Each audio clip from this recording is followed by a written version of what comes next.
গড়চুক আৰু ফটাচিল আমবাৰী এটা সীমাৱৰ্তী অঞ্চল আৰু ইয়াতে এটা মানুহৰ ঘৰৰ ভিতৰত বাহৰ পাতি আহি তেওঁলোকে এটা ব্যৱসায় চলাই আছিলে। দুইজন চুবুৰীয়া জিলাৰ বৰপেটা জিলাৰ দুইজন একিউজ তেওঁ ইয়াত বাহৰ পাতি তেওঁলোকে এই ব্যৱসায় চলাই আছিলে। সামগ্ৰীখিনি যেতিয়া আমি নিচাযুক্ত সামগ্ৰীখিনি যেতিয়া আমি চিজ কৰোঁ, ইয়াৰ পৰিমাণ 360 গ্ৰাম আৰু 360 গ্ৰাম আৰু ইয়াৰ আনুমানিক বজাৰ মূল্য প্ৰায় 2 কোটিৰো অধিক হ'ব।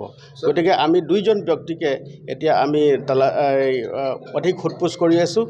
এজনৰ নাম হ'ল শ্বাহৰুখ আহমেদ, তেওঁ হ'ল বৰপেটাৰ, আৰু এজনৰ নাম জৈনুল খান, তেওঁ বৰপেটাৰ, আৰু দুইজন ব্যক্তিকে আমি এতিয়া অধিক সোধপোছ কৰি আছোঁ।